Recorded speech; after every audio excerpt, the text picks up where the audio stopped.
अशहदु अन्ना मुहम्मदुर रसूलुल्लाह।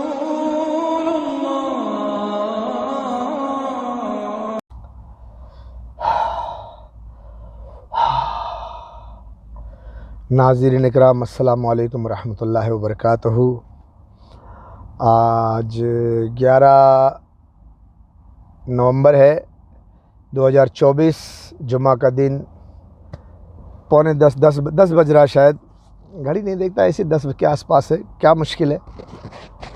तारीख बताने का मतलब ये है कि लोगों को पता चले कि किस दिन ये वीडियो बनी और किस दिन का वाक़या है ये, तो बयान किया जा रहा है। तो ये सब थोड़ा पता रहे कि ये वीडियो फला दिन की बनी हुई है। तो कभी आदमी सोचता है, 10 साल बाद भी सोचेगा तो ये वीडियो फलाने तारीख को बनी हुई है।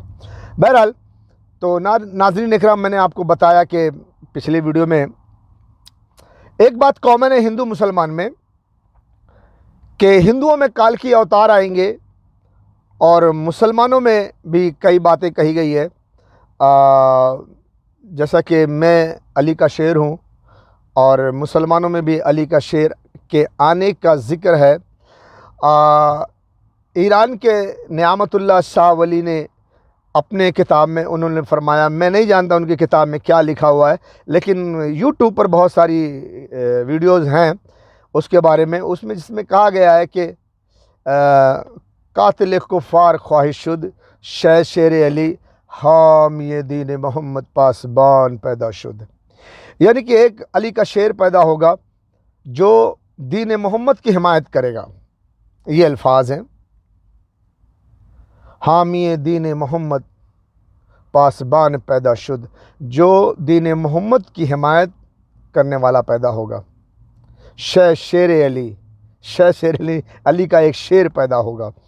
तो अली का एक शेर पैदा होगा जो दीन मोहम्मद की हिमायत करेगा, यानी इस्लाम की हिमायत करेगा और मुसलमान होगा। आखिरी नबी मोहम्मद सल्लल्लाहु अलैहि वसल्लम के दीन की हिमायत करेगा। तो उसके ज़रिए ये भी है कि अली का शेर दीन मोहम्मद की हिमायत करने वाला है। और हिंदू किताब में किसी मज़हब का नाम नहीं है, बल्कि ये कहा गया है कि जब काल की अवतार आएंगे तो वो अधर्मियों का नाश करके धर्म की स्थापना करेंगे। अधर्मियों का नाश करके धर्म की स्थापना करेंगे। तो ये तो सेम टू सेम है, और मतलब थोड़ा बहुत रंग रूप अलग है, लेकिन बात वही है कि पापियों का नाश करना और धर्म की स्थापना करना। तो जब काल की अवतार जी आएंगे तो उनको कौन पहचानेगा। वैसे भी हिंदुस्तान में आज बहुत सारी यूट्यूब में मैंने सुना है, बहुत सारे लोगों ने कहा काल की अवतार जी पैदा हो चुके हैं, और बहुत सारे कहते हैं जी कलयुग क्या अभी लाखों साल है, अभी लाखों साल के बाद आएंगे। क्योंकि घोर कलयुग जब ख़त्म होगा तो 3 दिन पहले आएंगे और 3 दिन में घोर कलयुग का सत्यानाश करके सतयुग ले आएंगे। तो अभी तो सतयुग शुरू नहीं हुआ, तो मतलब अभी काल की अवतार नहीं आए। तो हिंदू धर्म के मुताबिक कुछ लोग ऐसा कहते हैं कि अभी नहीं आएंगे, वो अभी कई लाख साल बाकी है, तब आएंगे। 3 दिन में वो घोर कलयुग का खात्मा करके, पापियों का नाश करके धर्म की स्थापना कर देंगे, तो सतयुग शुरू होगा। और कुछ लोग कहते हैं नहीं जी, घोर कलयुग यही है और यही 2024 में 25 में घोर कलयुग ख़त्म हो जाएगा और काल की अवतार आ चुके हैं, पैदा हो चुके हैं। संबल गांव में, जो कि कहीं उड़ीसा में यहाँ वहाँ बताते हैं, तो बहुत सारा जिक्र है। मैं किसी को भला बुरा नहीं बोल रहा हूँ, मतलब एक जिक्र कर रहा हूँ, याद कर रहा हूँ कि कुछ लोगों का कहना भी है कि वो घोर कलयुग यही है और काल की अवतार पैदा हो चुके हैं। तो मेरे दोस्तों, सिर्फ काल की अवतार का जिक्र नहीं है। उत्तर प्रदेश के एक बाबा जी हैं, हिंदू है, जय गुरुदेव महाराज, मथुरा के हैं, मथुरा या काशी, मथुरा के हैं शायद। उनका दावा है कि एक महापुरुष पैदा होगा हिंदुस्तान में, जो एक फ़कीर होगा और वो फ़कीर खुदा का पैगाम लेकर उतरेगा। तो ऐसा भी पेशन गोई उन्होंने दिया है कि हिंदुस्तान में एक महापुरुष पैदा होने वाला है। मतलब उनके हिसाब से पैदा तो पहले हो चुका है, आने वाला है, और वो खुदा का पैगाम लेकर उतरेगा, यानी उसके ज़रिए लोगों को खुदा का पैगाम सुनाया जाएगा। तो इसमें क्या राज है, सब वक्त आने पर लोगों को समझना पड़ेगा। और नास्ट्राडामस ने भी कहा है कि हिंदुस्तान में जो तीन तरफ से सागर नाम से घिरा हुआ है, तीन तरफ से समंदर से पानी से घिरा हुआ है, ऐसे मुल्क में जो सागर के नाम से जाना जाता है, वो सागर के नाम से जाने जाने वाला हिंदुस्तान ही है। तो इस हिंदुस्तान में एक चायरन पैदा होगा, चायरन, सायरन, CHYREN, चायरन। अब उसको सायरन भी कहते हैं, CH जा लगा, वो हिंदी में पढ़ेंगे, उर्दू में पढ़ेंगे, अरबी में जो ज़ुबान वाले हैं वो अलग अलग स्टाइल में पढ़ेंगे, सायरन, सायरन, शायरन, सायरन, जो भी है, सायरन पैदा होगा। अब सायरन भी हिंदुस्तान में पैदा होगा, और बहुत सारे लोगों ने कहा कि सायरन भी उत्तर प्रदेश में पैदा होगा।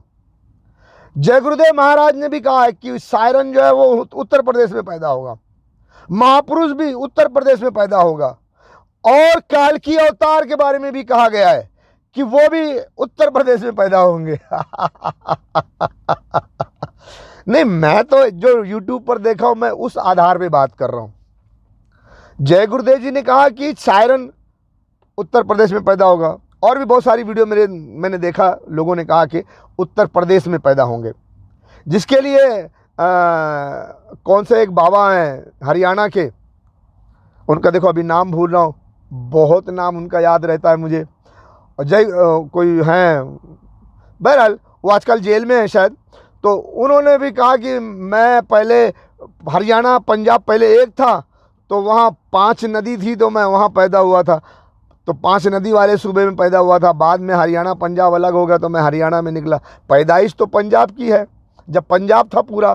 तो ऐसा दलील देते हैं। बहरहाल हाँ, तो उनका भी कहना है, सबका कहना यही है, ज़्यादातर लोगों का कहना है, कुछ लोग कमेंट मैंने नहीं देखा, नहीं पढ़ा, तो उनका अलग होगा, लेकिन ज़्यादातर ये है कि जो चायरन होगा उत्तर प्रदेश में पैदा हुआ है, काल्की अवतार उत्तर प्रदेश में पैदा होंगे, महापुरुष उत्तर प्रदेश में पैदा होंगे। इत्तेफाक से मैं भी उत्तर प्रदेश में ही पैदा हुआ हूं। ये इत्तेफाक है, मैं कुछ नहीं कहता कि मैं क्या हूं क्या नहीं हूं, लेकिन मैंने अपने नाम के साथ अली का शेर जोड़ा है, क्योंकि मैं अहले बैत से हूं, मैं आले मोहम्मद से हूं, इमाम हसन हुसैन की औलाद में से हूं, फातिमा ज़हरा रज़ी अल्लाह तआला की औलाद में से हूं, मैं अल्लाह का ख़ास बंदा औलाद मोहम्मद फ़ातिमा का लाल और अली का शेर हूँ। अल्लाह ने मुझे शेर बनाया है। इसका एक ख्वाब के ज़रिए से एक वाक़या दिखाया और वगैरह वगैरह, बहुत लंबी बड़ी चौड़ी बात है। तो मैं अपने आप को अली का शेर कहता हूँ, क्योंकि वो अल्लाह ने अली की औलाद में पैदा किया है, इसलिए अली का शेर हूँ। बाकी शेर तो मुझे अल्लाह ने बनाया है, और अल्लाह ने जब शेर बनाया था, तो जब वो बना रहा था तो मैं बहुत डर रहा था, मैं शेर बनने के लायक नहीं था, मैं शेर को देखकर डर रहा था, लेकिन अल्लाह बना रहा था। शेर आकर मेरे पेट पर अपना सर रखकर सर खम हो गया। बहरहाल बहुत लंबी चौड़ी कहानी है, इस वीडियो में नहीं बता सकते।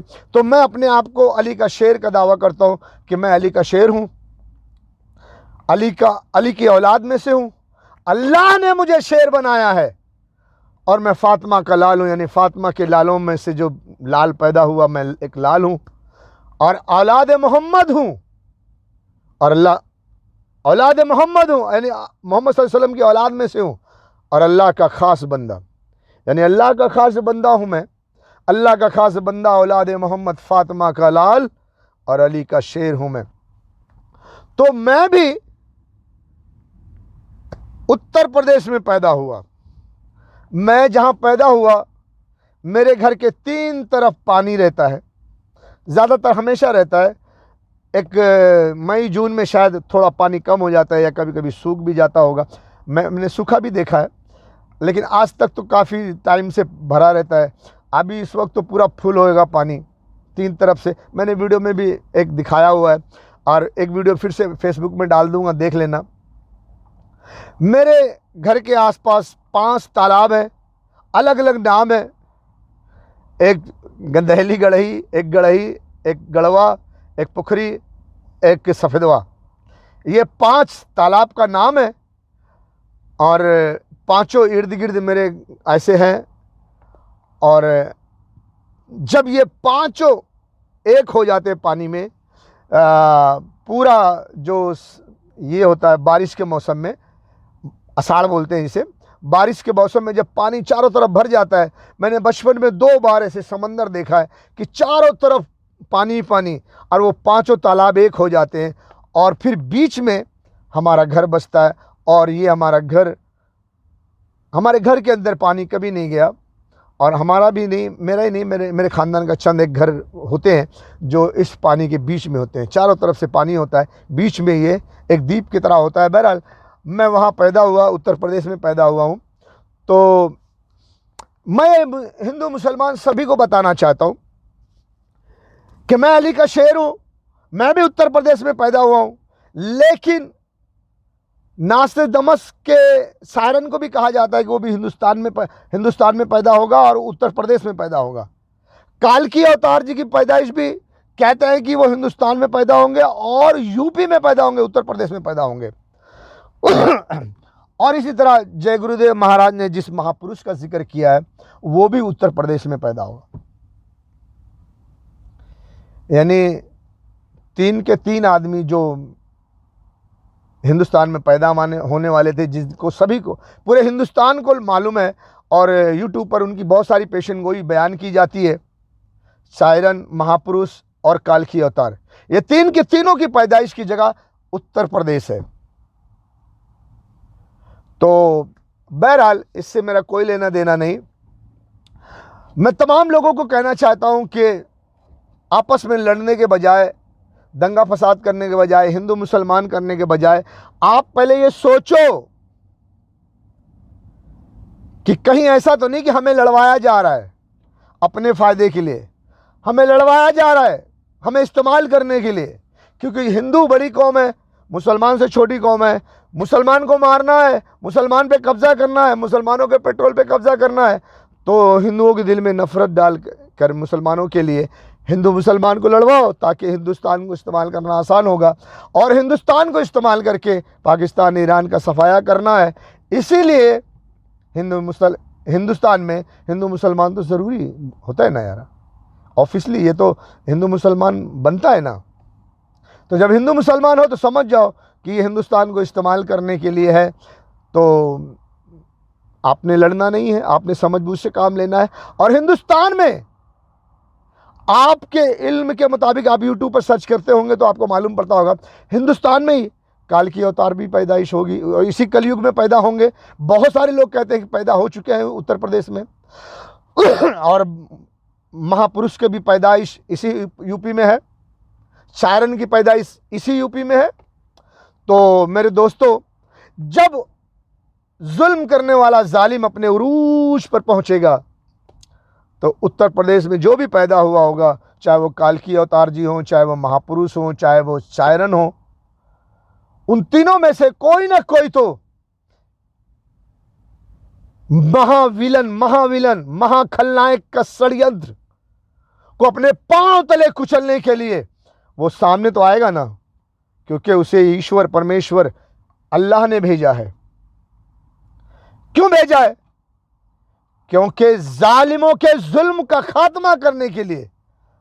तो अगर वो आ चुके हैं तो जुल्म जब अपने उरूज पे पहुंचेगा तो उनके सामने तो खड़े होंगे ना, वो इसीलिए आए हैं ना। तो मेरे दोस्तों, बहुत सारे लोग कहते हैं कि जो फला है, आप इस पे मत जाओ, आने वाला अपना काम करके चले जाएगा, देखते रहो और आपस में दंगे फसाद ना करो। शांति चाहता है वो जो आने वाला है, शांति से रहो, यही अच्छी बात है। और हिंदू मुसलमान ना करो, तुम्हें इस्तेमाल करके पाकिस्तान और ईरान को सफाया किया जाएगा, क्योंकि उसके बाद फिर दुनिया भर की औरतों को घसीट लिया जाएगा, उन्हें बाज़ार में बिठाया जाएगा।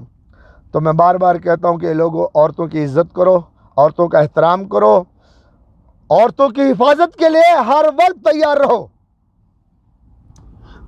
क्या तुम नहीं देखते कि हिंदुस्तान में एक रेप होता है और वो बड़ा जुल्म करते हैं, वो बड़ा जुल्म करते हैं। मैं एक वीडियो इसमें डाल दूंगा, अगर शायद आप तक पहुंच जाए। ये देखिए, मैं कलकत्ता में, शायद मुझे नहीं पता क्योंकि मैंने वो वीडियो, असल वीडियो देखा नहीं है, सुना है कि कलकत्ता में एक लड़की के साथ एक डॉक्टर थी और जो भी थी मुझे पता नहीं, एक हॉस्पिटल में रेप हुआ है और उसको मारा गया, काटा गया, पीटा गया, बड़ा जुल्म किया गया। कई वीडियो में देखा तो उसमें शायद, अब उस सारी वीडियो को पहले देखा, वो डाल दिया, किस फाइल में डाला हुआ मालूम नहीं, ढूंढना पड़ेगा। अभी एक तरोताज़ा वीडियो मुझे मिली है, उसमें भी ऐसा बताया गया है, तो शायद वही होगी। तो मैं आपको एक ज्ञान के लिए डाल दूंगा कि देखो, रेप करने के वक्त ऐसे लड़की को मारा भी जाता है, पीटा भी जाता है। तो प्लीज़ प्लीज़ मेरी दरख्वास्त है सभी लोगों को कि आपस में लड़ने के बजाय, आपस में एक दूसरे को मारने के बजाय आपस में प्यार मोहब्बत से रहो, एकजुट होकर रहो, ताकि औरत ज़ात की हिफाजत कर सको तुम। क्योंकि वो आ रहे हैं आपको इस्तेमाल करके दुनिया में वन वर्ल्ड कायम करने, दुनिया में एक हुकूमत, और उसके बाद दुनिया भर की औरतों को पकड़ के शराब और अय्याशी की ज़िंदगी जीने के लिए। ऐ लोगों, अगर तुम में इंसानियत है तो औरत की इज़्ज़त आबरू की हिफाजत करो। और अनकरीब हिंदुस्तान में बहुत बड़ा प्रोपेगेंडा होने वाला है, जिसके ज़रिए से वो पाकिस्तान के ख़िलाफ़ खड़े होंगे, पाकिस्तान पे हमला करने की कोशिश करेंगे, क्योंकि पाकिस्तान और ईरान को मारना है, अंग्रेज़ों की ग़ुलामी करनी है, उसके बाद औरतों को घसीट लिया जाएगा। लोगों से मैं अपील करता हूँ कि लोगों, आपस में मत लड़ो, और हुकूमत में जो अधर्मी हैं उनकी साजिश को समझो। और जब भी प्रोपेगेंडा हो हिंदू मुसलमान हो और कोई धमाका हो या कुछ लड़ाई झगड़े फितने फसाद फैलाने का ज़रिया वो अपनाएंगे, कुछ भी अपनाएंगे, उसे समझो और औरत ज़ात की हिफाजत करो। क्योंकि अगर तुम चैन अमन नहीं कायम करते तो तुमको ग़ज़वे हिंद का सामना करना पड़ेगा। क्योंकि ग़ज़वे हिंद अगर नहीं होगी तो फिर सारी औरतें बाज़ार में बैठ जाएंगी, क्योंकि पाकिस्तान ईरान को मारने में कामयाब हो जाएंगे तो उधर सारे गल्फ़ के पेट्रोल पे वो सुपर पावर कब्ज़ा कर लेगा। उसके बाद जितने भी अधर्मी होंगे सब एक भीड़ निकालेंगे और लोगों के घरों में घुस कर औरतों को पकड़ेंगे और उनकी औरतों को रेप करेंगे, उनकी इज्जत से खेलेंगे और उन्हें कंटेनर में भर भर के बेच भी देंगे। तो मेरे दोस्तों,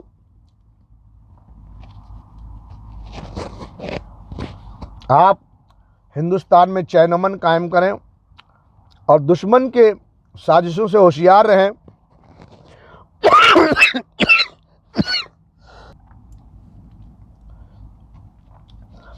तो मेरे दोस्तों, आप चैन अमन कायम करें और औरत ज़ात की हिफाजत करें। आपके घर में भी बहन बेटियां होंगी। ये बात और है कि आपका नंबर शायद बाद में आए या बीच में आ जाए। आज पहला नंबर मुसलमानों का है, वो भी औरतें हैं, वो भी किसी की बहन बेटियां हैं। अगर आज मुसलमान की बहन बेटियां अगर बाज़ार में बैठती हैं तो कल तुम्हारी भी बैठेंगी। आज हिंदुओं को इस्तेमाल करके मुसलमानों के घरों को आग लगा करके, बुलडोज़र चला करके उनकी बहन बेटियों को घसीट लिया जाएगा।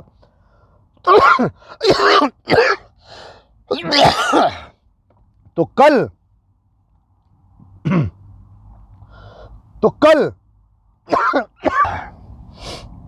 हाँ, तो मेरे दोस्तों, हिंदू मुसलमान सभी से कह रहा हूँ मैं कि नज़र जमाए रखें और हिंदुस्तान में जो प्रोपेगेंडा हो, हिंदू मुसलमान हो, फसाद हो, समझ लो कि इसलिए किया जा रहा है कि पाकिस्तान पे हमला किया जाए, जिससे कि पाकिस्तान ईरान को भी मारा जाए और फिर दुनिया भर की औरतों को बाज़ार में बिठा दिया जाए। जब ये पाकिस्तान ईरान ख़त्म हो जाएगा, थोड़ा तो वक्फा देंगे, क्योंकि ईरान पाकिस्तान को जब मारेंगे तो पाकिस्तान कुछ ना कुछ तो हमला करेगा, तो हिंदुस्तान में कुछ ना कुछ होगा।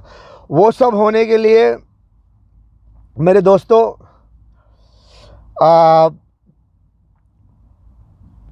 कुछ वक्त लगेगा। तो एक भीड़ उठेगी एक भीड़ उठेगी, वो लोगों के घरों को जलाएगी, मारेगी, काटेगी मुसलमानों को, और मुसलमानों के घरों से बहन बेटियां उठा ले जाएंगे और उनकी इज़्ज़त भी लूटेंगे। जब तक चाहेंगे अपने पास भी रखेंगे, इज़्ज़त लूटेंगे, मज़ा लेंगे। उसके बाद फिर उसको कंटेनर में भर के ले जाके बेच देंगे। तो मुसलमान की बहन बेटियां हैं तो तुम्हारी भी बहन बेटियां हैं। आज अगर मुसलमानों की बारी है तो कल तुम्हारी भी बारी आएगी। उसके बाद जब मुसलमान मर्दों को मारा काटा, जब वो कम हो जाएंगे या गुलाम हो जाएंगे, उसके बाद फिर हिंदुओं का भी ऐसा ही होगा। क्योंकि ये जो कानून है ये इल्यूमिनेटी खुफिया एजेंसी का कानून है पे अमल हो रहा है, कोई हिंदू का कानून नहीं है, इल्यूमिनेटी खुफिया एजेंसी का है। तो वो सबको एक को इस्तेमाल करेगा, बाद में उसका भी वही हाल करेगा। तो मेरे दोस्तों,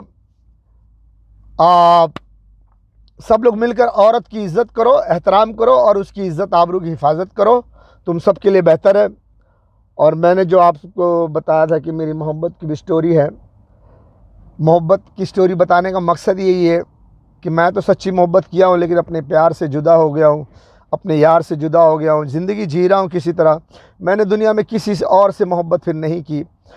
वो सच्ची मोहब्बत जिस मोहब्बत के तहत मुझे दुनिया में खुशियाँ से जीना चाहता था, दुनिया में हंसी खुशी से अपनी ज़िंदगी गुजारना चाहता था, वो महबूब को नहीं पा सका, तो वो दिल से वो अरमान ही निकाल दिया। अब सिर्फ उसकी यादों के सहारे जीता हूँ उसकी यादों के सहारे जीता हूँ और दुनिया में ऐसी ज़िंदगी गुजर जाएगी। सच्ची मोहब्बत करने से पहले लोगों सोच लो, बहुत ठोकर खानी पड़ती है, बड़े ज़ख्म सीने पे लगते हैं, यहाँ तक कि अपना महबूब भी अपने से नफ़रत करने लगता है। मेरा भी कुछ ऐसा ही ख्याल है कि मेरे महबूब के दिल के अंदर अल्लाह ने नफ़रत भी भर दी है, कि वो मुझसे नफ़रत तो नहीं करती, लेकिन मेरे प्यार, मेरी मोहब्बत का जो मैंने कुर्बानियाँ दी हैं वो सब पानी कम चाय हो गई है। क्योंकि मैं अगले वीडियो में आपको बताऊंगा, और मैं अल्लाह ही पे इल्ज़ाम लगाता हूं कि मेरी मोहब्बत को उसी ने छीना है एक मकसद के तहत। किसी को बुरा ना लगे, ये हमारा पर्सनल मैटर है, लेकिन आपको बता रहा हूं। आने वाले कल अगली वीडियो में मैं आपको इसका ज़िक्र भी करूंगा, समझने के लिए कि समझ लेना। बहरहाल फ़िलहाल आप चैन अमन से रहिए, ताकि हिंदुस्तान को सुपर पावर इस्तेमाल ना कर सके और औरत ज़ात को बाज़ार में ना बिठा सके, क्योंकि यहीं पर है ग़ज़वा हिंद।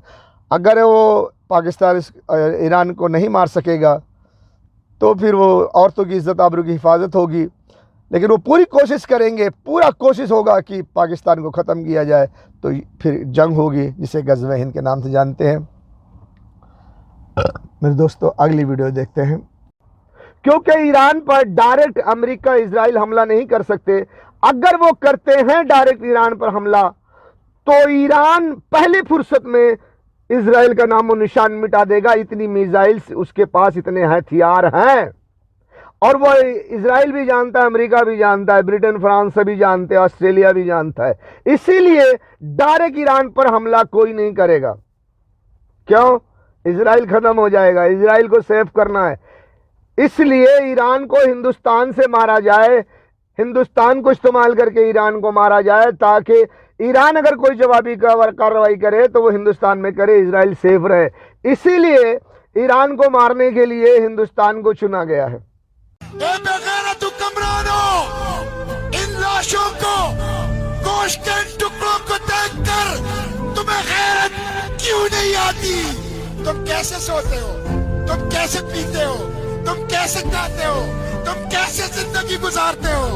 ए बेगैरतो, ए जर्देलो, ए हुक्मरानो, तुम कब जागोगे? कब जागोगे?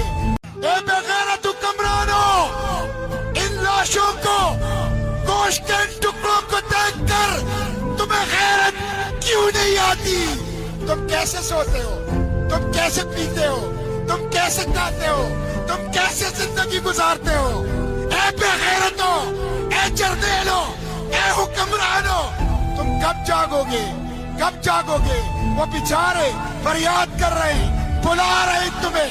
कोई हाफिज कुरान आर्मी चीफ साहब रसूलुल्लाह की उम्मत कट रही है, लोग उनके आज़ा के टुकड़े चादर में समेट रहे हैं। तुम अपने एटम बम और मिसाइलों के साथ तमाशा देख रहे हो। हमसे बर्दाश्त नहीं हो सकता, हम ये नहीं देख सकते, हम ये बर्दाश्त नहीं कर सकते।